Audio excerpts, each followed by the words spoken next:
truckloads of Jews and just kill them.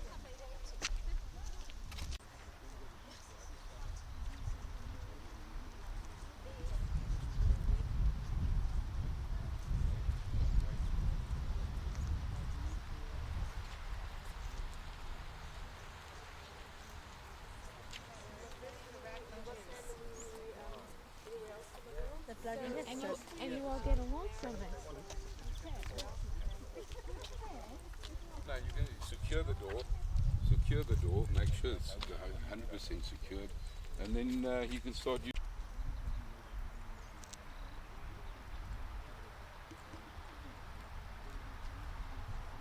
It's Kovno in the distance. This is the last fort. It's the memorial.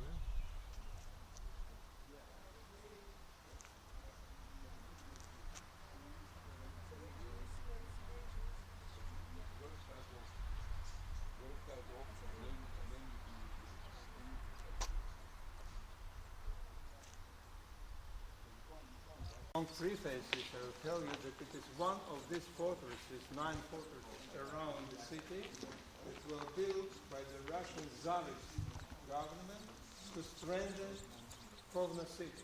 Because Kovno, it is close to German border, close to Eastern Prussia, and so they were already expecting that the enemy will come from the Germany, and they sought to strengthen the city by this fort.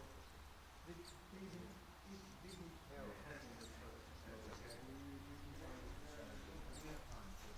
the war, when we became the independent republic, they made here this fortress just big. Reason for so for 20 years,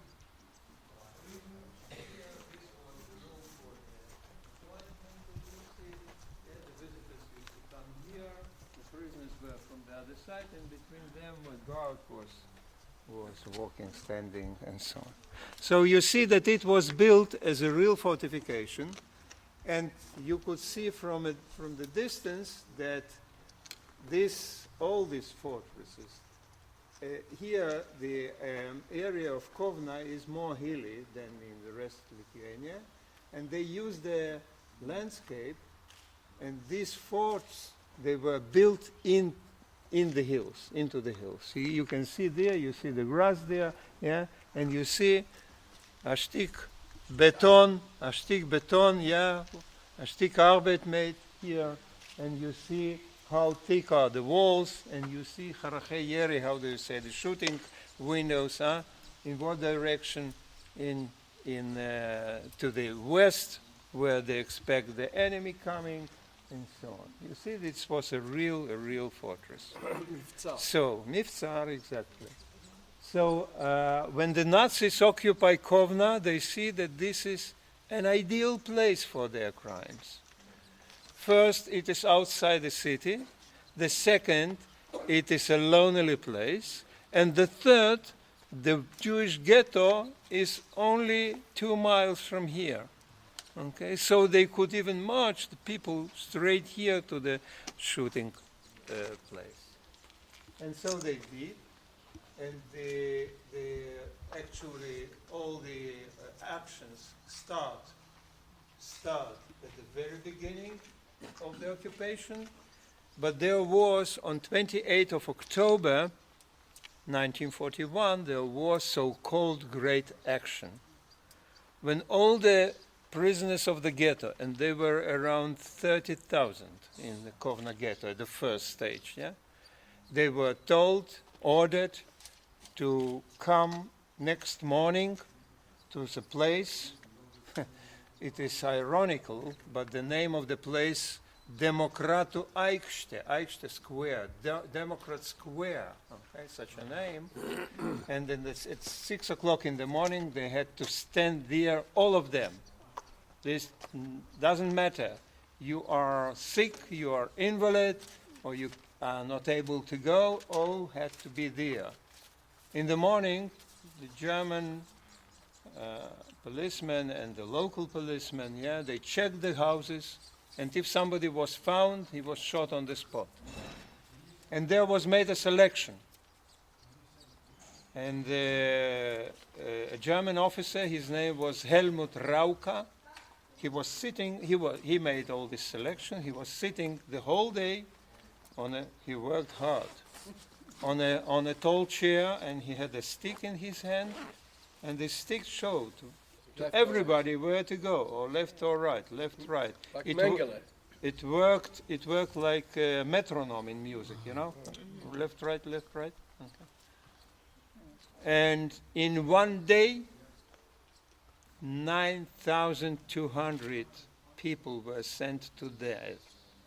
Of them, 4,273 children. Wow.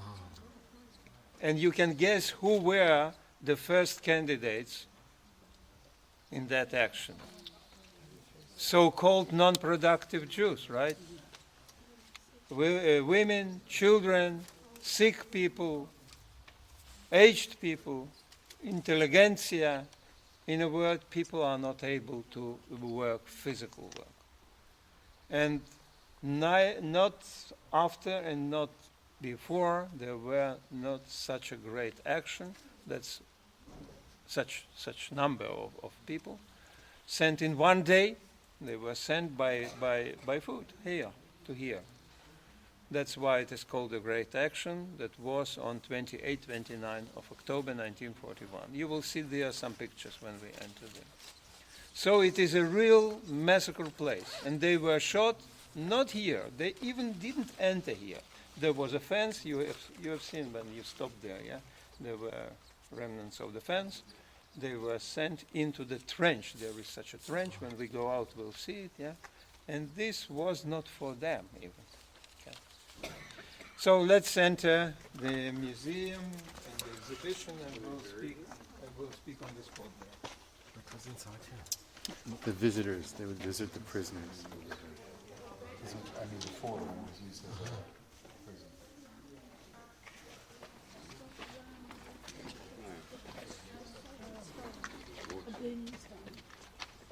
Burns. Right. So why did they do it? To stop the stench and to make sure that those who were shot would really be down. And then what did it do to kind of No, they just left them there the next day. They brought them in.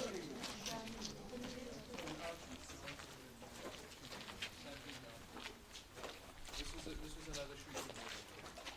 People were around that.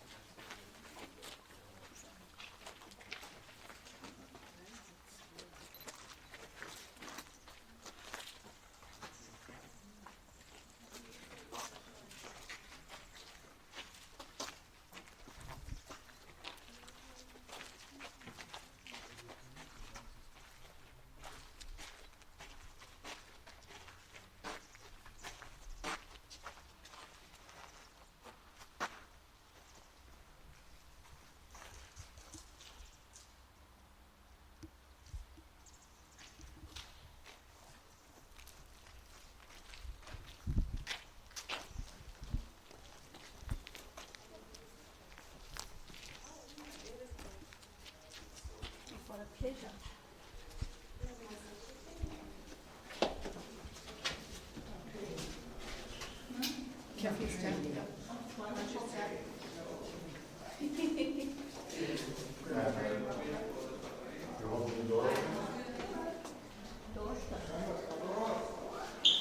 You are right. We are in a feminine time. Now, against the Hebrew Dikduk, Chaverin is already not Chaverot. Yes, you have to say Chaverot veChaverim. That's right. Okay, so you see the map. And you see it was built, the ninth fort, finished building in 1911. This is the map of Kovno, and this is the old Russian map. You see written in Russian letters Kovno. Okay, this is the rivers. There are two rivers. Tomorrow you will see all that. Okay, and these are the forts around Kovno, and we are at this place. Now, this was built, this fortress is a real fortress, and as it was customary to build at that time. They had also a tunnels, okay, around. They didn't connect with the other forts, but they were around. They had two purposes for these tunnels. One, to escape in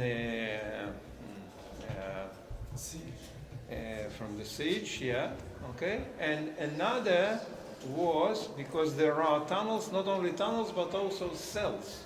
And big cells to put in the cannons. Cannons shoot, yeah? Okay, and defend, yeah. So the tunnels around here, they are here, somewhere here, like this, yeah?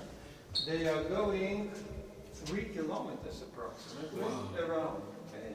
Some branch goes quite far away. And this is important for one event that happened here in the 9th Fort. We will not go there. It is more, interesting for the children, for the school students, and so on. But you can. You hear? It goes far, far away. It goes first up, and then it goes some 10 meters deep, and so. We will start the story here because there are different stories. Okay? There was an escape, we'll speak about it, and there were different actions, and what happened here. We'll start from this room. And, okay. Yeah.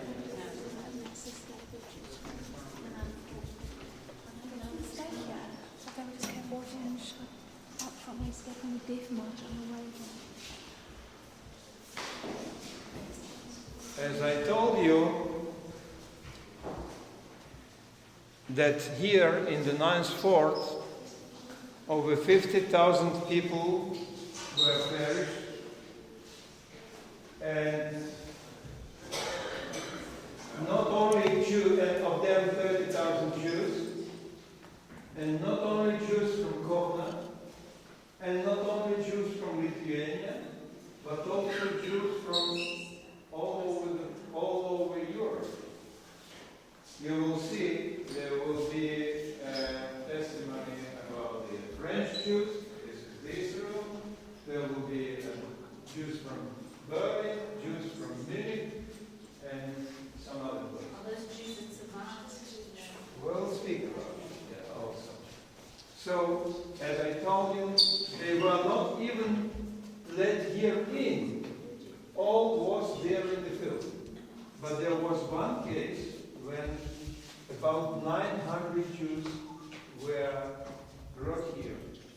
And it was towards the end of the war, towards the end of the occupation here, in May 1944.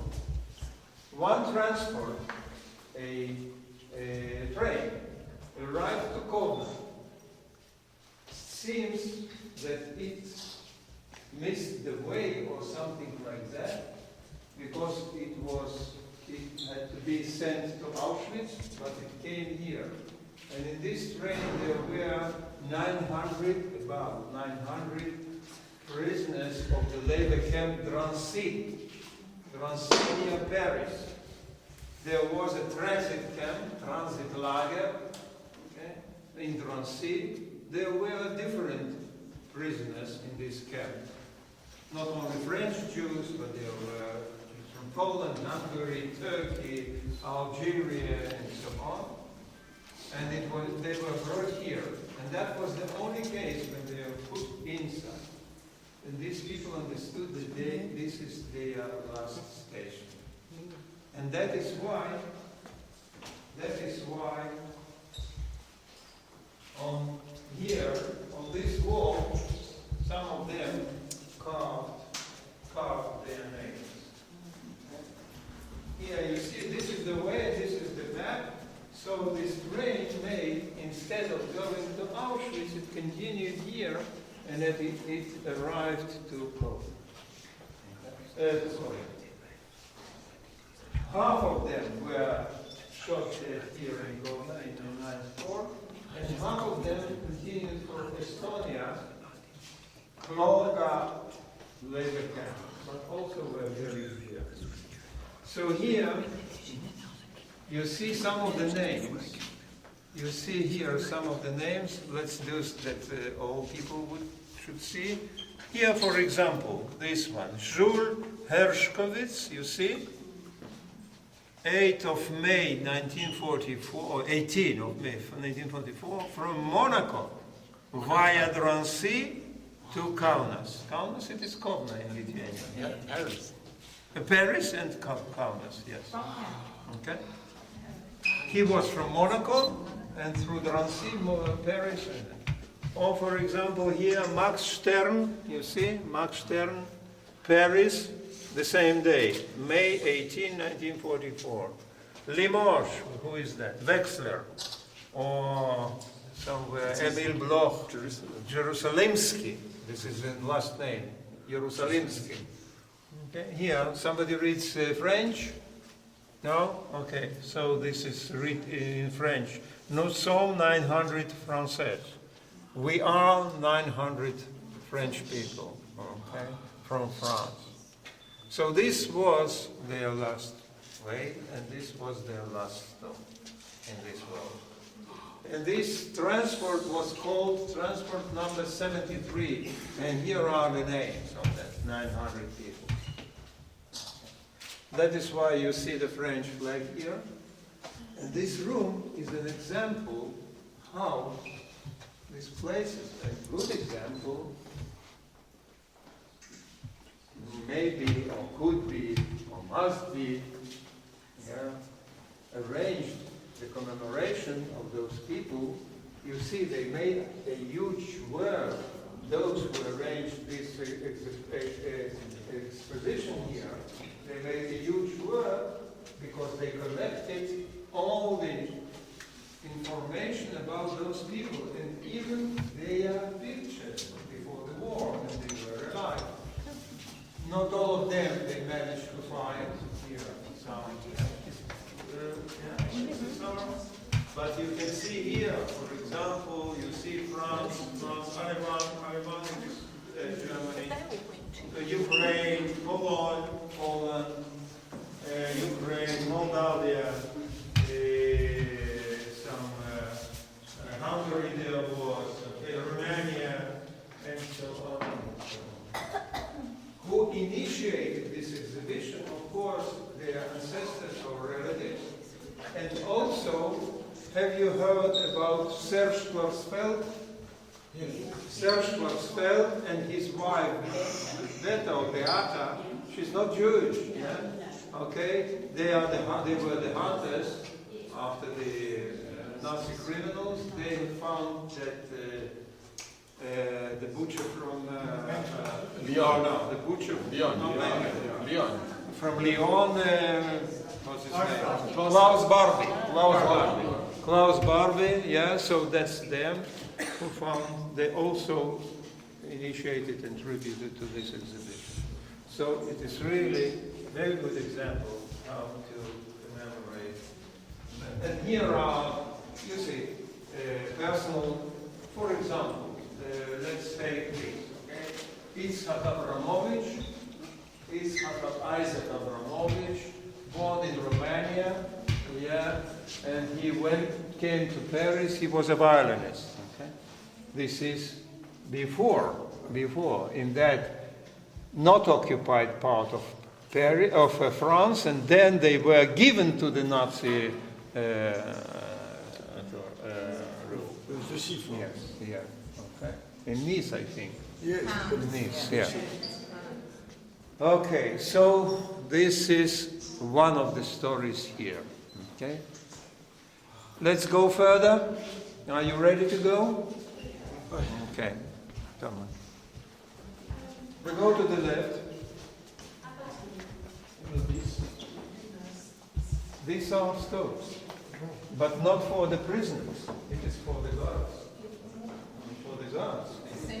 Don't worry. It was not for them.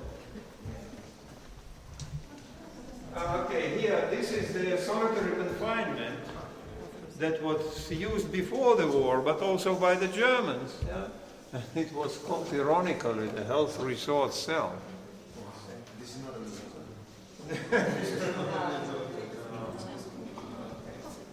Come, please come here.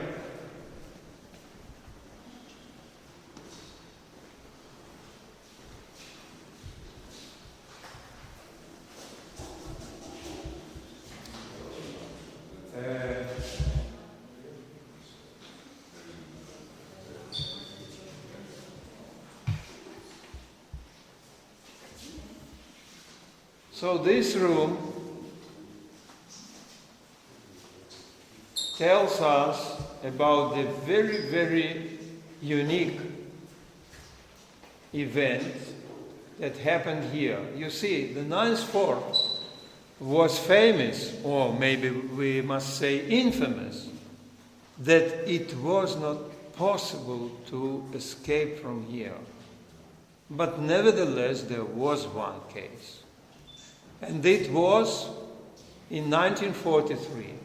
I already mentioned in Riga, when we were in Rumbula, that there was a order of Himmler, head of SS, at the end, the second half of 1943, to dig out the bodies and to burn them. You remember? Okay. So the same was here. And again, who will do this dirty work? The same Jews. The same Jews. Sonderkommando. Okay, they had to do that. Not only Jews were, but Jews were the most of this Sonderkommando. There were 64 people. They had to do that. There were several Russian prisoners of war, some Russians and so on, but most of them were Jewish. And of course, it is a terrible work. They had to dig out the bodies. One of them was so-called dentist. He had to check the gold crowns. Yeah. Okay. There are terrible stories about it. We will not get into the details. But it is a terrible. And they were aware what will happen to them when they finish that work. They are real eyewitnesses, right? They even know how many corpses they have burned. Okay. So they were looking for a way how to escape from here. And they couldn't. They tried to forge somewhere a key from some gate. Nothing helped. And you know, sometimes what helps is just a case, in case, okay, and just an occasion. One of them, one day, he was sick, and he couldn't go out for the work. So when they went out, he stayed here. Now, you feel here, it is humid here, right? So the Germans used to open the door or the gate to the tunnels to ventilate here all the rooms. Yeah? And he secretly entered the tunnel and continued walking. And he is walking. It's already dark, nothing to see. And it seems that he lost his way. And suddenly he sees light from the top. Okay, he succeeded to climb on, and he got out. And he found himself, he understood that he is outside this 9th fort. He understood that the Germans don't know about this hole. What did he do?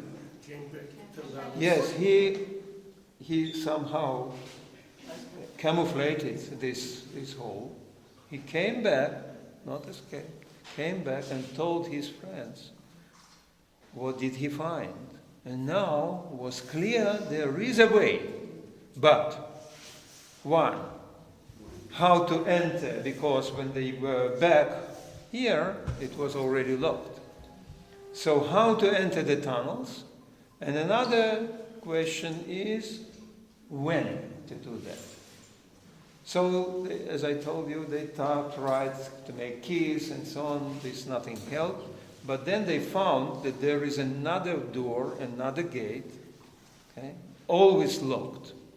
But it is a site. And we will go there and you will see how did they manage to do that. And what time, what day did they choose? Christmas. Exactly. December 25th, okay, 1943. Well, you know, drunk and so on. Oh, okay, this is a good. Okay, and they really succeeded to escape. Not all of them, unfortunately. Of 64, only 22 succeeded to escape because Germans, they discovered this escape very, very fast and started to, you know, to persecute them, and some of them were shot, some of them were captured, but 22 of 64, it's a lot, okay, succeeded to escape, and they joined the partisans. So these escapers. So they survived the war, all of them, of these 22. And you can see here, I always say that the dry statistics sometimes also can tell the whole story. Here you see, oh, sorry, can I? Here you see, this is the list. 64, this is their age, so you can see 18 years old, but also 58 years old, different. This is where they are coming from.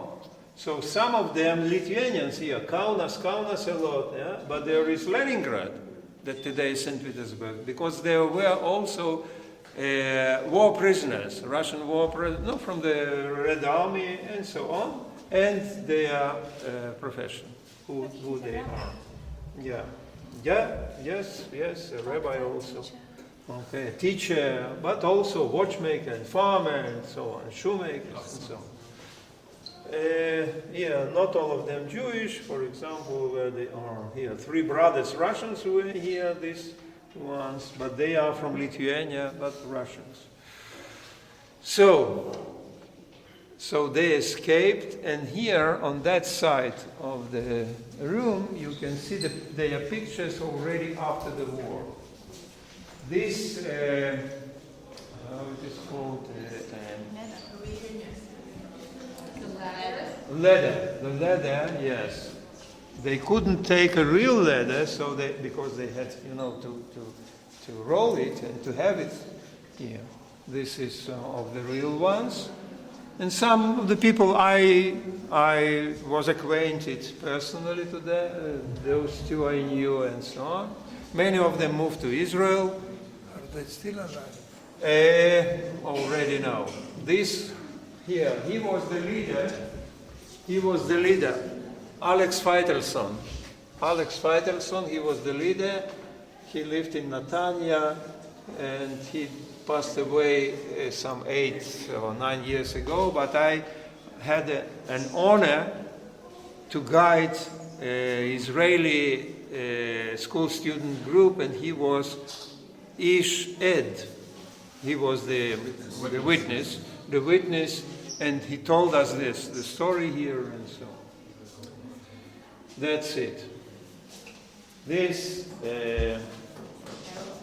barrels were used, you know, this is of oil or solar, how do you say, solar? Solar. Yeah. This was, maybe they were sent from US. You know, it was the Lend-Lease support from the United States for the Russians, yeah? So maybe it was, yes, these buckets, barrels, they were used to burn the bodies. Wow. Yes. Okay, let's go further.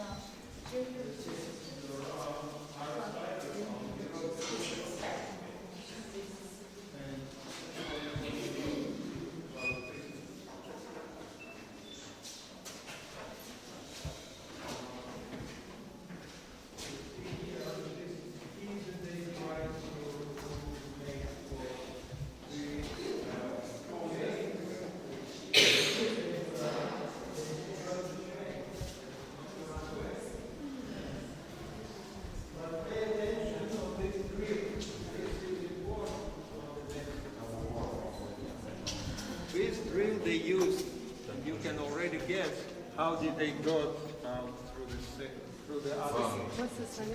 And here they It's a double, I don't know, it's a passage that way and that way.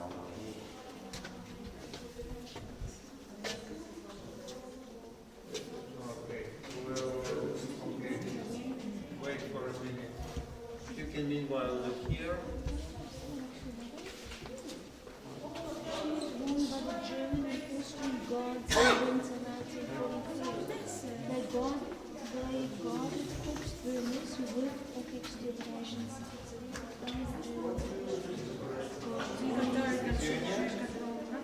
Kovno, in March 48.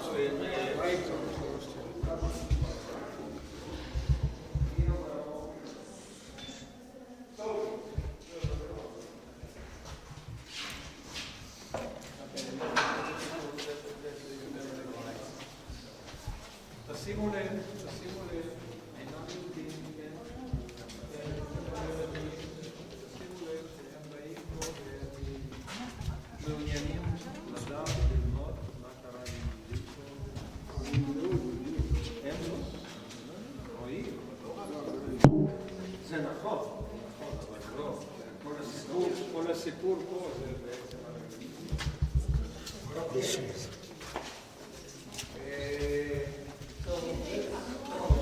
German and Austrian guards. Guards.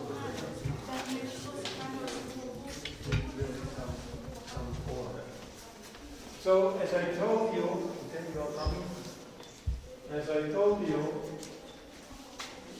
that the Germans occupied Kovno on, actually it was so, that the German tanks crossed Kovno on June 25. And the Soviets, of course, already escaped. So for 2 days, and the Harrison didn't arrive yet, the Harrison of Kovno. Harrison? Garrison. Okay. Garrison. No, Harrison. Garrison. Garrison. Yeah. Heil Matzav. How do you say in English? Heil Matzav. No, Mapito. No. Heil Matzav, it is when the military power in the city, how it's called? Commandant. Garrison. Not Harrison, but Garrison. Sorry. Excuse my French. Okay. So for 2 days, city was left without any power, without any authority. So you understand what a situation is this, yeah? All the criminals and so on, and that was the pogroms, the Jewish pogroms that were in these 2 days in Kovno. One of them, the most known or infamous, Lietukis pogrom, okay, in the center of the city when 670, we don't know exactly the figure, yeah? Between 70 and 80 Jews were killed cruelly. Okay, here, this is near the garages. It was the garage affair. That's the courtyard of the garage. Okay. And one of them was wounded, and you see he wrote by blood, his blood, Eden, Nekome, Jews, revenge. Well, so this map, I always say that the maps are very, very good because they demonstrate well, they give an idea how it was. This is that area, occupied area by the Nazis. Here it is already Moscow, and so the front line was quite close to Moscow. Yeah, and this is Lithuania, Latvia, Estonia, Belarus, Ukraine. These are the Einsatzgruppen. Einsatz, Hashmada, okay? Extermination. A, B, C, and D. A was for the Baltic region, for the Baltic states. Now here, you see different pictures. These are from that place. These from the ghetto. These are from the ghetto. This bridge was built. I'll show you tomorrow. We will show you tomorrow where this bridge was on the main street, over the main street of the ghetto, and so on. All these pictures. What do you think? Who took these pictures? The Germans. No. you have a mistake. No. Lithuania. One Jewish prisoner of the ghetto, he was a professional photographer. His name was George Hirsch Kadushin. He had a camera. Of course, it was terribly dangerous to have a camera. For radio set, people were shot on the spot immediately. But he was brave and he made secret. And what is important, he had films. And he made he took the pictures. And he has hidden the films in one dry well. And imagine that he survived the war and he came after the war and he found this well and he found there these films. That is why we have, and this is very important because it is documentary evidence. This is very, very It's a similar important. story from the Lodger Ghetto. It was Yes, a farm. right. He buried it, Lodge. and then after the You war can came see back- him even here. Here there is a picture of him. Yeah, that's him. And also I would like to show you, yeah, he emigrated to the United States after the war. I want to show you this person, outstanding, to be a head of the Judenrat, okay? It was a terrible role. And many of them, even they, as we will speak in Vilna about Yaakov Gens, okay? Even they tried to do something, okay? It was a terrible. They were the real sadists, or they were, different people are different. But he was a generous person. He was a doctor before the war. That's him with his crew in the Jewish hospital. And he had very great authority.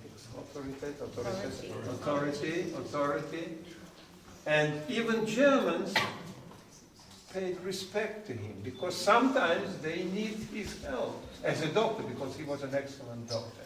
And he asked the Germans, he couldn't do too much, of course, that's clear. But he demanded at least to know where people do disappear. He died, not killed, he died in Dachau concentration camp at the end of the war. He was already not young, and he died there. Okay, a bit further. Just before everybody moves on, you remember that we've spoken a few times, and I mentioned it in Kaidan as well, about the young Zionist movements that were created in the late 19th century, early 20th century. Now, if you have a look in the front over here, there's a newspaper called Volk und Land, which means people and land. And it says at the bottom over here, Merkaz Mizrahi in letter. This is the Mizrahi newspaper, and if you look closely at the top, it says, in inverted commas, Eretz Israel, La'am Israel, Al Pi Torat Israel, which is vernacular. So this is the origins, and this is where it started in a Yiddish newspaper in the early 20s. This is 1929. You can come and have a look. Volk und Land. Okay. Let's come here.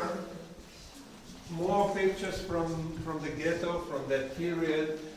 Jewish police, that in the ghetto was Jewish police. And not all of them were real capo as there is some stereotype that if he was a policeman, a Jewish policeman in the ghetto, okay?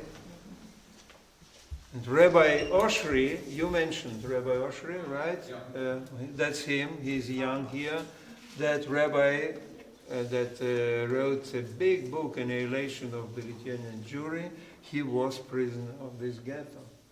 Okay? And he describes all these problems. Okay, how to eat, for example, or is it possible to send a child to a Christian family, and so on? These are, my mind, Shelot without Shuvot. Okay. If I could just mention Yeah, of course. Just to bring in, there was physical resistance in the Holocaust. But there weren't very many. There was, I think, an uprising in Baviera, if I remember correctly. There was an uprising, as we know, in Warsaw that was led by Mordechai Nedevich, who was, I think, about 23 at the time. And there were small ones. There was also the resistance that you mentioned earlier of the Greek Jews, the Sonderkommandos in Auschwitz. Sobibor was the one that I was thinking of. Thank you.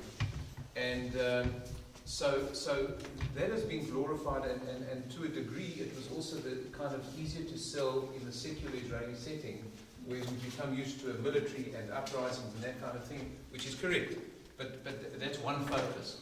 There's another focus, and Yulik has referred to it now, and that was spiritual resistance in the Holocaust, where people said that despite the circumstances that I'm in, I'm a Jew and I will die a Jew, and I will be, and this is an incredible thing, I will be as meticulous in my observance of my mitzvot, and my belief in Hashem will be as meticulous as it ever was before, no matter what my circumstance. There are hundreds of examples that you can give. One example is that there was a man in I think it was in Auschwitz, that had a pair of tefillin, and he would allow somebody to put on the tefillin if they gave him some of their bread. And people say, what a terrible guy. That to make up, so that somebody else can do a mitzvah of tefillin, that he took some of their bread. And they said, but what about looking at it differently? What kind of human being will give up a meager piece of bread to do the mitzvah? It's the way you look at it. Another beautiful story to talk about spiritual resistance is that one of the Shailot V'Tshuvot that Yurik mentioned just now was a chosid that came to Ephraim Oshri, Ephraim Tzadik Livrocha, who, as you heard, was the Rav in the Kovno ghetto, and I've got some of his shadows that took at home. He was asked the following question by Chosid.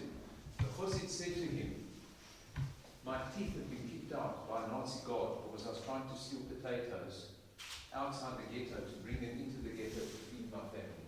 My teeth had been kicked out. Pesach is tonight. And we've managed to make secretly some matzahs for Pesach.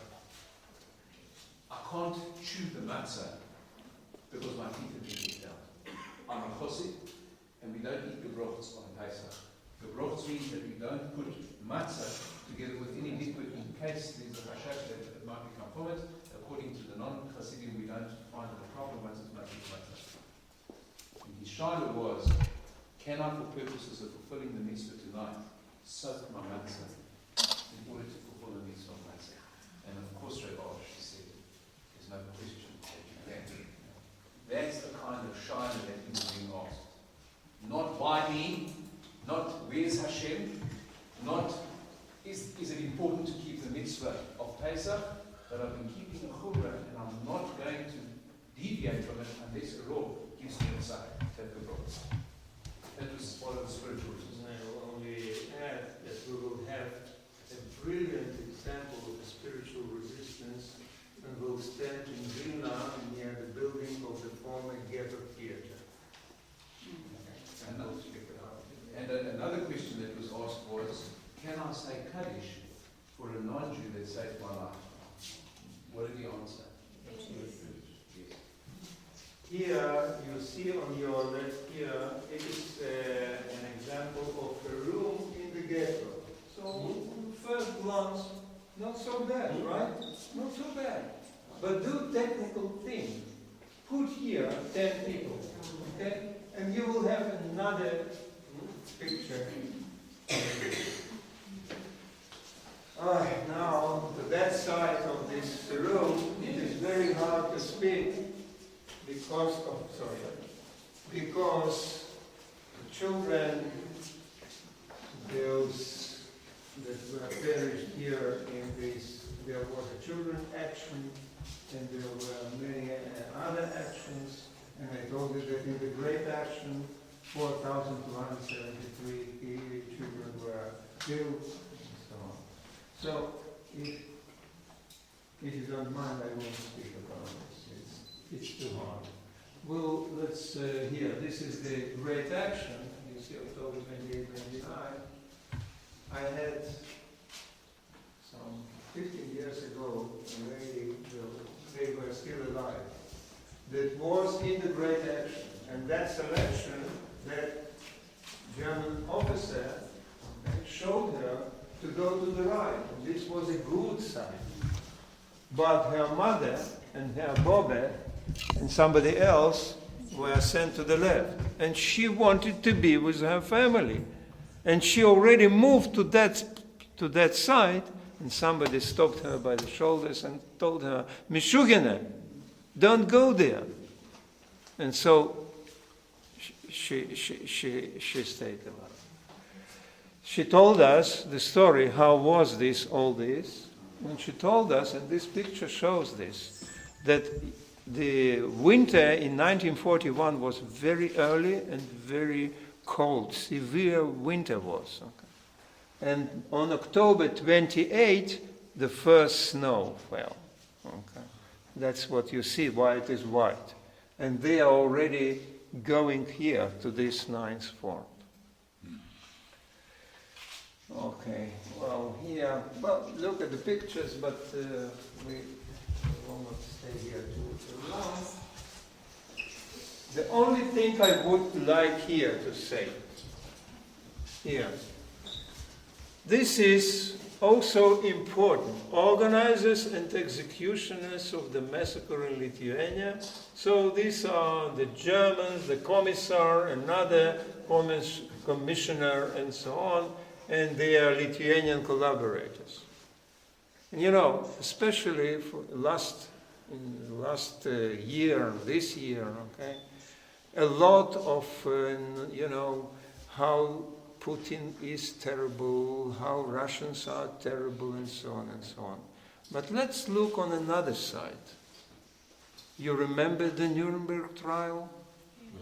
Yes, the most terrible criminals were hanged or shot.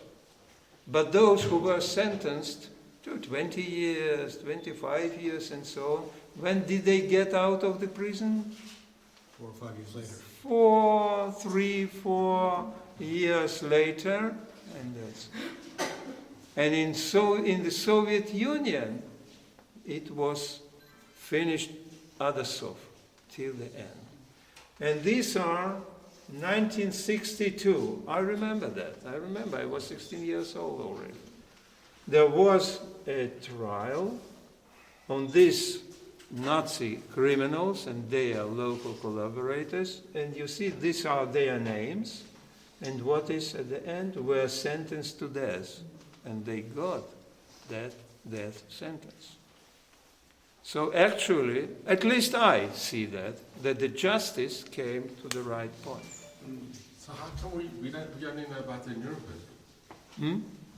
We weren't ever taught about the trial in Russia. There were. Here, you see. Yeah. Okay, we go.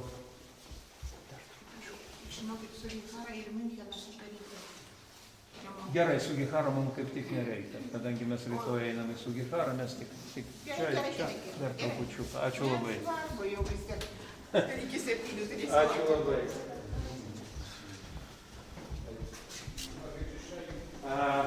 Okay, you know, this we will skip. We'll go upstairs because they're already waiting for.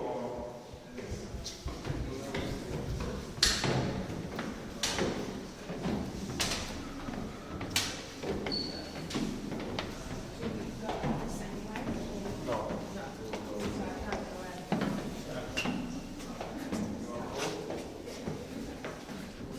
Careful, watch the step here. Yeah.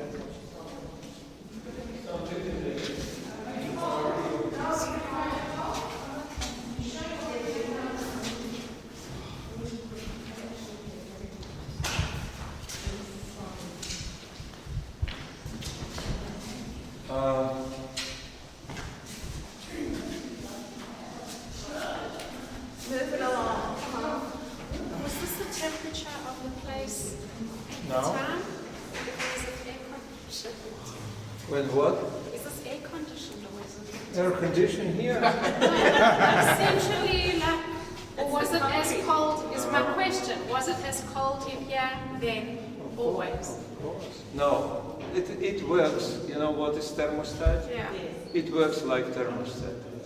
In winter, it is warmer than outside. In summer, it is cold. Because the walls are thick. They retain the heat and retain the cold. Yeah. So when it's cold, the cold stays in the walls. Yeah. And when it's hot, the heat stays in the walls. So that you feel it. Okay, so here you see this is that other gate, that other door. When they found this door, they couldn't open it with the key. So you remember that drill there? Mm-hmm. So they drilled here. You see there is like a patch. Yeah. They drilled here the holes. Of course, not in one day. It took time, you know. It is a hand drill. And not to raise suspicion, they closed these holes with, of bread and sand. They made something, a mixture such, to close it. Okay, and on December 25, 1943, they opened it and they got out of there to the tunnel, and there they already knew where to go. So you see, it is this one. Yeah? They were not fed, right? Of course, they couldn't be fed. For that meals they used to get. So I always say that this is one more example of the Jewish bravery. There was some, after the war, such a stereotype that how could be that the Jews went as sheep to the slaughter? But not all of them went as sheep to the slaughter. Okay. So that's it. Is that a mistake, the 64? Sorry? The 64 prisoners? Some were killed along the way. Yeah. Oh, No, they started 64, but succeeded to escape really 22. What exactly is on the other side of this door? They are the tunnel. It just leads to another tunnel. Yes. It goes here around. But it's up high, on the second floor, so at some point did they jump down? Yeah, no, it is like here. No, I know this is level, Yeah. we're on the second floor, that came up to get here. We're in a hill. We're in a hill. The hill, okay. Yeah, That's a hill, yeah. Okay, we go. You have to remember where in a hill. We go upstairs, few steps. With you. No, we are going to go tomorrow there. Here we just by the way close. It's on the repair. Upstairs here. This is solitary confinement. One more. It's called the concrete set, really, like this. Concrete without a sugar here. So, what's the step? We will finish here.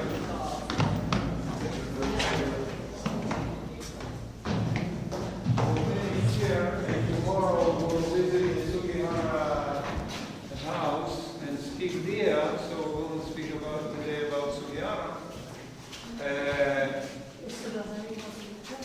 Yes. He resided in Kovno. But we must remember those people who saved Jews, those really generous people and brave people.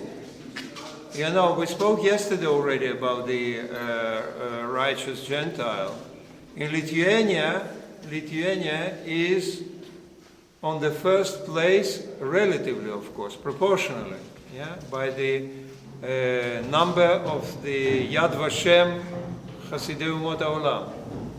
Over 440. Not in the absolute figures the Poland. But Lithuania is proportionally on the first place. Wow. Yes, yeah. I will not speak about all of them here, of course. Maybe 1, 2, 3, not more. This lady, She was Lithuanian Gentile, right? A journalist. She saved Sofia Binkenya, her name, Sofia Binkenya. She saved mostly Jewish women with the children. And you know, it was terribly dangerous. Not only for her, but for her family. So her family also, that's her husband, and that's her daughter, and that's her son-in-law. So all of them, they got because they helped. All of them, they took part in this rescuing the Jews. She not only saved these people, but she also organized a chain of saving people. Because, you know, to hold in the same place people was very dangerous, especially children. Children are children. So she organized Christian women that they were, relocating them from one house to another and so on. And the last thing what she did, we didn't speak yet about the Soviet period, the Soviet anti-Semitism and so on, but I'll tell you now already, not the whole story, but that Soviet regime in some sense was anti-Jewish, anti-Semitic. And the Jewish issue was a taboo in the Soviet press, in the Soviet, public opinion, and so on. It was not Soviet people. They speak about the Soviet people that suffered from the Nazis. That's it. But she wrote a book about the rescuers of the Jews. But you cannot speak about the rescuers of the Jews without saying what did they do, whom did they save, and so on, right? So actually it was the first in the Soviet period, the first evidence what the Jews suffered during the war, how the Jews were killed or how they were saved. And the book that she published, unfortunately, it is only in Lithuanian language. It is called Fighters Without Arms. Actually, we can say it continues this issue of the spiritual resistance also. Okay? So here, he is one of the first of the Hasidei Umot Olam, righteous Gentile of Yad Vashem, that she is in Jerusalem in 1968. Okay? I knew her personally. One of the most generous and most beautiful people I met in my life. Really so. Another. Yes, already some 30 years. You see, she was in her mid-30s during the war. Another person that I would like to say a few words about, it is this, Dr. Tatras Boblis. Dr. Tatras Boblis was a medical doctor, and also he was a head of the orphanage. It is, what's in English? Nursery orphanage. Okay? Beit Yatomim Peutot. Okay? That's the building. It's not far from here, from the ghetto.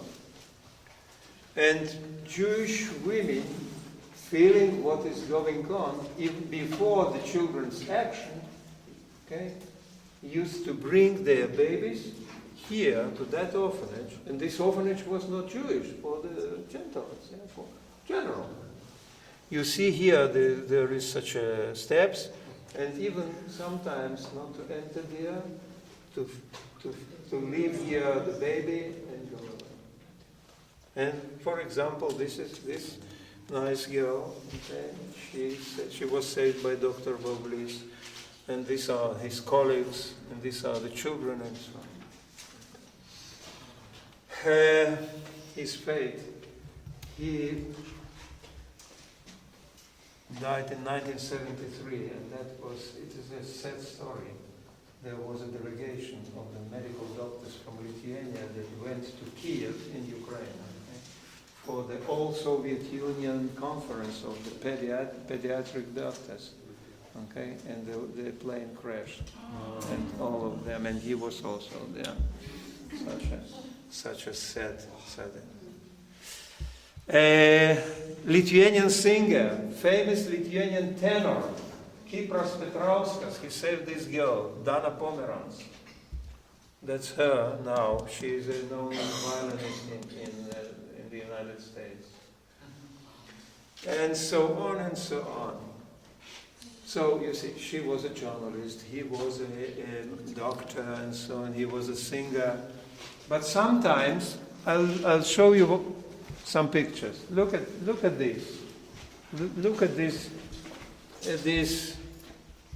man, okay? You see, he is not very intellectual, we can see. He's a farmer. What we say, a poya. Sometimes, saying a poya. What is poya in Yiddish? Peasant. A peasant. No, not a goy. A peasant, actually. Bauer. It is Bauer in German, okay? Okay. But that's how we call them. That's how we call them, okay? So not very intellectual, not very educated and so on, but he saved Jews. So it depends not on your, level of your education, so it depends on your heart. Yeah, yes. So, and I'll finish by that citing from the Talmud, whoever saves my life is as though he has saved the entire world. Oh, this okay, ladies and gentlemen, we've finished here. We'll continue this subject tomorrow in Sugihara House, who saved many Jews, okay? But this is a unique and special story. We go this way. We go to the right, and downstairs by the staircase.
Kovno, and he was here in the ghetto, survived the Holocaust, and moved to Paris. And his artworks are very known. Some of them are in Venice, in the Jewish quarter, and he made this gift to his native city Kovno. You see, these are the scenes of the ghetto. Okay, let's go now. We'll go to see the monument. That huge monument.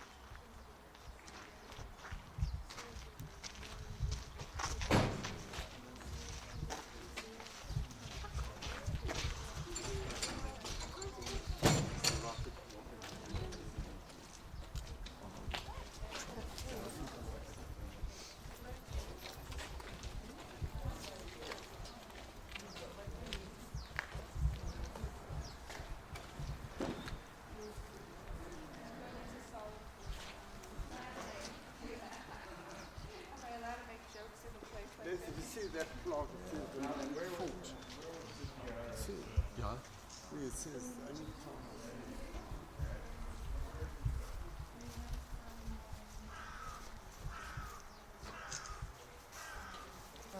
Okay.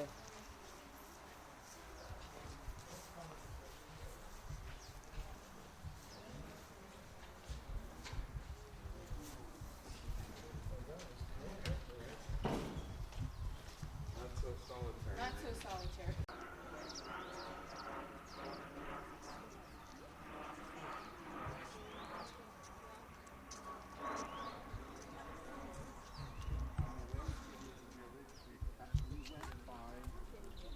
By bullet train.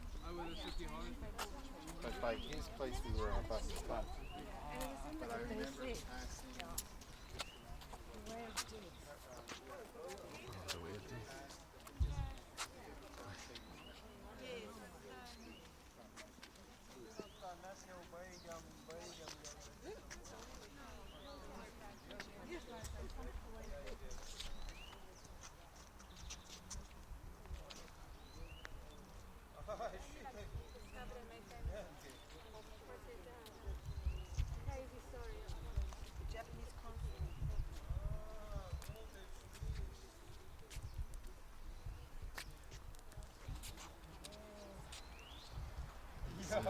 Labai džiaugiuosi.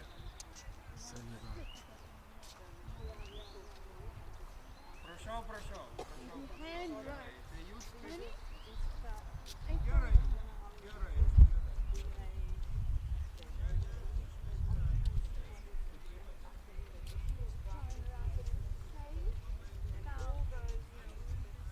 Once he was discovered in that you would have been exiled with him.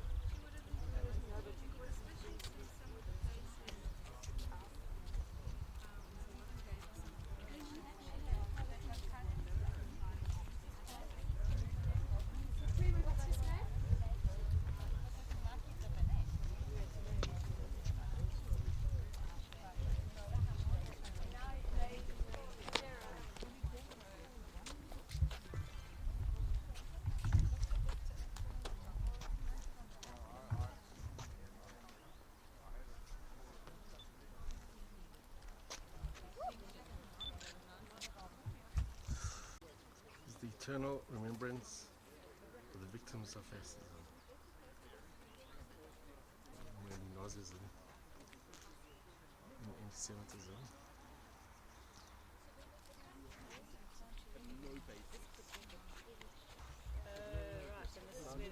These are the trenches. These are the trenches. Let's come all together there.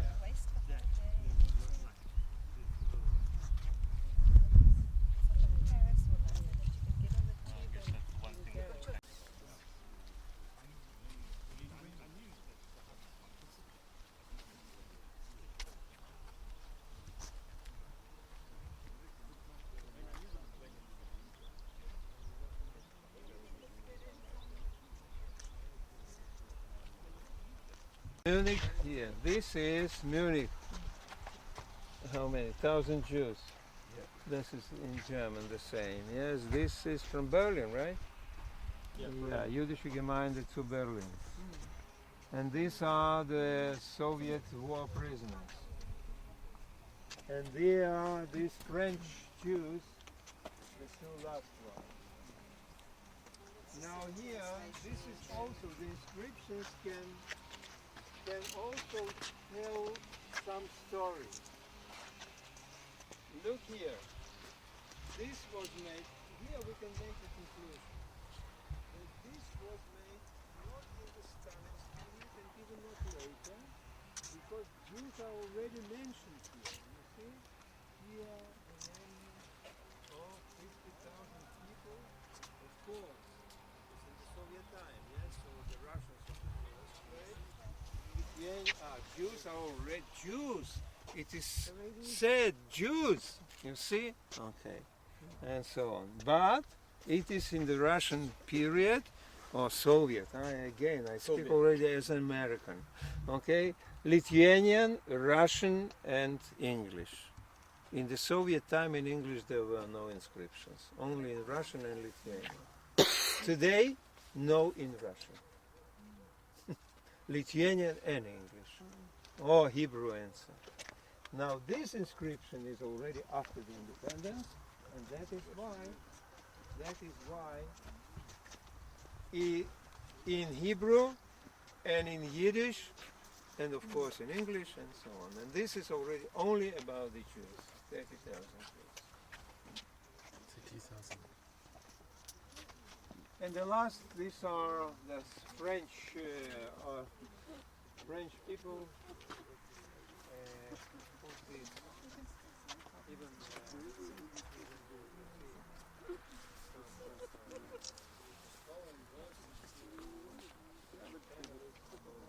Deportees of Convoy 73. So this whole grassy area. So where the people were shot on this field actually. This field was the shooting field. Or here they were buried. Now you see these houses, this is Kovno. And you see this residence area, it is halfway to the ghetto. So it's not so far. So they were marched there, here, around. This fence is not the old one, but it was on the same place, yes. Here into this trench. Inside, and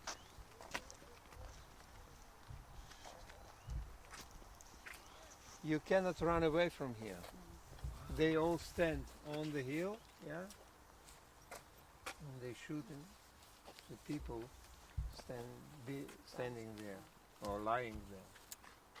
I understood that most of the people didn't die all at once because you had said that after they shot the people, you could see the ground They moving. were. That's right. Also, yeah, in many places. There was a couple places where somebody Sometimes said they were wounded and they were covered. Yes, by sometimes the one or Germans. two people could climb them, pull out. Yes. You know. In 1943 was that burning of the bodies, what we were speaking there. Now this monument was erected in the Soviet time, and of course it was erected in memory and in honor of the Soviet people that suffered the Nazi occupation, not Nazi fascism. This was the formula in the Soviet Union. Fascist. Before after Stalin died. No, it was. This was erected. No, this was erected in 1980. Late. Yeah. Of course, it looks very Soviet, but bombastic, megalomaniac. But we Soviet people, and I, most of my life was in the Soviet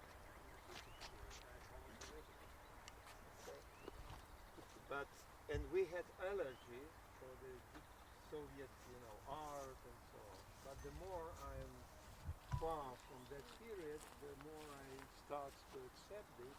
And really, it has power.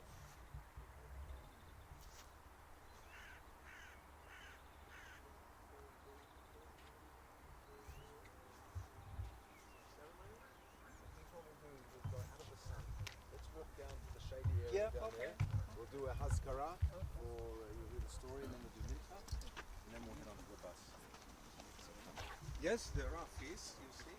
No, I didn't say that. Sorry if I could just mention that one of the symbols over here that was explained to me on the last occasion that I was here is that these are hands. These are hands coming up out of the earth. And this should be the And who explained you that? I was here last time. Interesting, because, not me, I don't like to explain art, because art, the power of the art is that everybody sees the beauty. For example, I have one Israeli economist, and he was from the or Iraqi or maybe Moroccan origin. Yeah.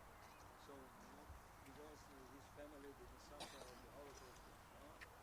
He told me, I see here the broken Magen David. You see something there. Yeah? Actually, it is composition of 3 parts. The right one, they try to raise, but they can't. And then they see there, you see there the fists? That's the resistance. Yeah. That's the Soviet resistance to the fascists. Yes. Well, that's Standing is their as Ulrich says, art Art by is nature. art, yeah. here. No, I was just interested who said that, because I collect different impressions. What needs to be done there to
This is called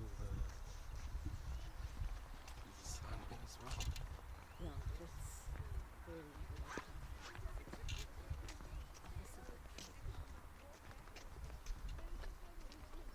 Eternal remembrance of the victims of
The Soviets never made a distinction. I don't know if you pointed that out. The Soviets never made a distinction between Jewish victims of fascism and the Russian victims. Yeah. So this over here wasn't for Jews. This was because, that's it. They were all victims of fascism, so to speak. the same thing in Kornar, the same thing in all the places of mass execution. No, Nazism was fascism for them. One and the same. It was a fascist philosophy. Yeah. So after the war, Nazism became a lot of parlance, so they didn't use it anymore. Nazism sort of. Yeah, so they now Nazis. Well, it's a dogmatic philosophy. Fascism is that.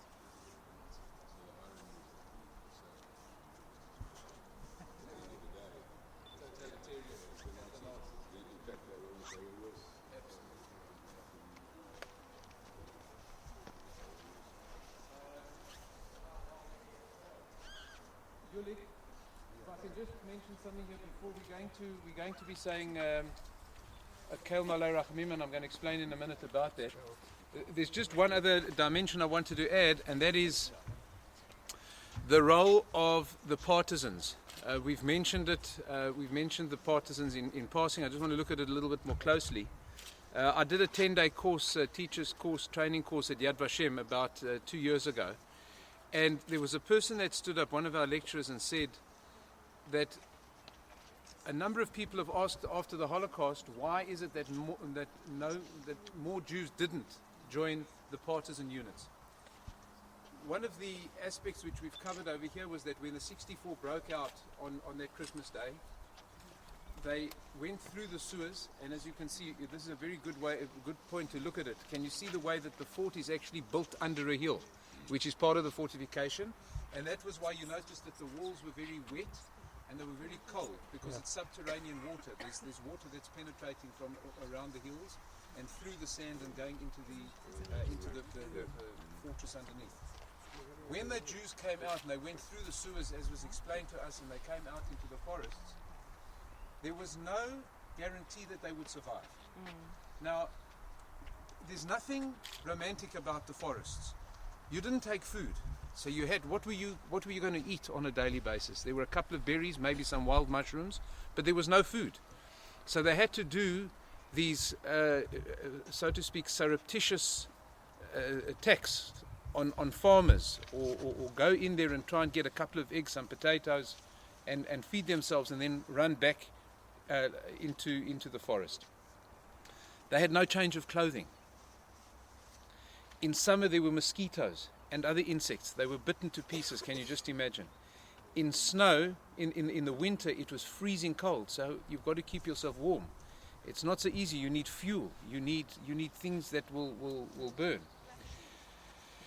No shoes, that kind of thing. So, it's all very well to say to people, why didn't they become partisans? Because we're once again thinking militarily, and we're thinking about Eretz Israel, and we're thinking about armies with structure, with logistics. They say that an army runs on its stomach. And that's what people don't understand. And that was the problem with the Lebanon wars, by the way, that they didn't get enough food and logistics out there. Now, can you imagine with no infrastructure to try and survive in a forest? Can you imagine now taking women and children into a forest that almost become a liability? Because they can't move. It was the worst winter in 100 years. Very, very cold, correct. Another layer to the complexity of that issue is that there were different partisan groups that were antagonistic to one another. So, for example, and the other thing is, how do you get your arms and ammunition? How do you get the guns? And when you launch an attack on the Nazis, which they did, and we've heard of them blowing up railway lines, whatever it is. The Belsky Brothers is a perfect example, an outstanding movie. The Belsky brothers survived in the forests, and they went and they took out. How many people were there in their group? Quite a few. There were about 3. Hundreds of people. Let's say that there were several hundred people. 300. Yeah, it's an amazing movie about the Bielski brothers. Apparently, they opened up a garage or repair shop in the States, and they didn't even tell anybody about it. And the story only came out afterwards. How these really tough Bielski brothers took a whole group of people, men, women, and children, into the forest, and how they survived, and how they carried out these forays in attacking Nazis, blowing up convoys as they were coming through, blowing up railway lines, trying to just be disruptive as possible. So the other complexity was that there were also anti-Semitic fascist partisans in the forest. And they didn't want the Jews. So sometimes they would find friendly partisans that were against the fascists. But sometimes they had to be careful that the partisans that they were about to meet in the forest could kill them as Jews, despite the fact that they had a common enemy of the Nazis. The fascist partisans would kill the Jewish partisans in the forest. So just once again, I'm reiterating, because you remember I said yesterday that the worst thing that we can talk about are like lambs to the slaughter. So even in a situation where there was an attempt to fight back, look at the difficulties that they experienced.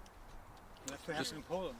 The Polish underground during the Warsaw Ghetto uprising wouldn't give them arms, because they were Jews, you know. Right.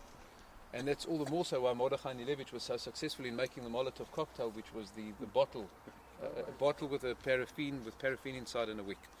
So I just think that it's also very significant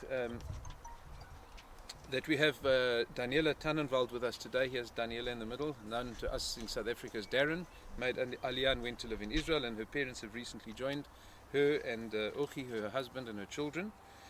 And Daniela was telling us that her mother's grandmother, that makes it Daniela's great-grandmother, Chava Taibel, was brought here together with her two children, Herschel and Merka. And the three of them lie in one of the mass graves that we're standing at here today.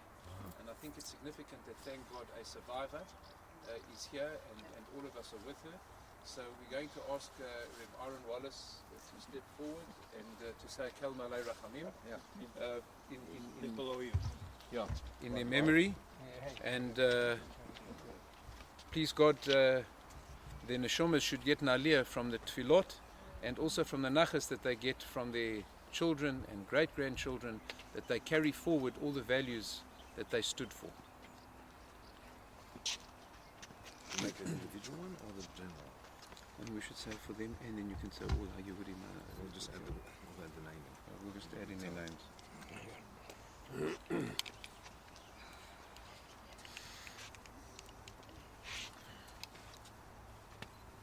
So what are we doing first? We'll slip the names in. We'll put in the names as well.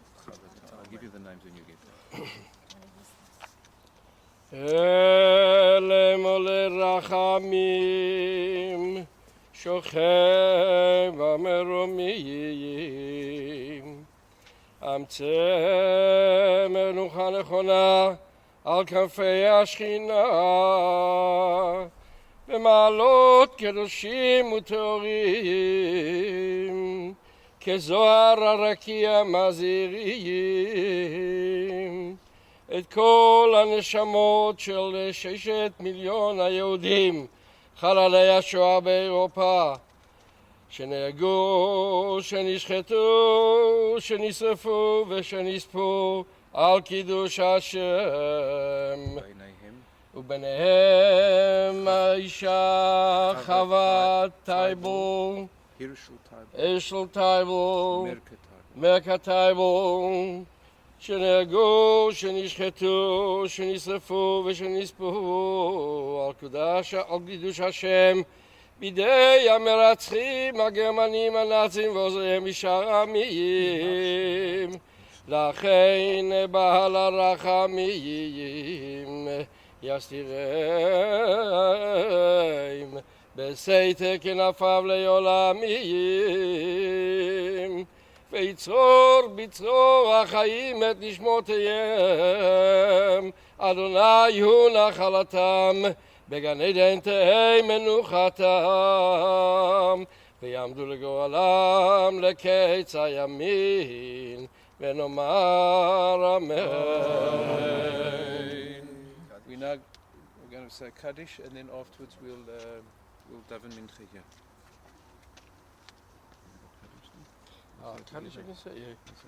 יתקדל ויתקדש שמי רבה, ועמד יברח ירוסי וימליך מלכוסי, וחייכון וימכון וחיי לכל בית ישראל, והגולה ומזמן קריב ימרו אמן. יהי שמי רבה מבורך לעולם ולעולמי עולמיה, יתברך וישתבח ויספר ויצומם ויתנשא, ויתהדר ויתעלה ויתהלל שמי לקדושה וריחול, לעילה מן כל ברכתה ושירתה תשבחתה ונחמתה, דמירם בעלמה ואמרו אמן. יהי שלמה אבא מן שמיים וחיים טובים עלינו ועל כל ישראל ואמרו אמן. עושה שלום במרומיו ויעשה שלום עלינו ועל כל ישראל ואמרו אמן.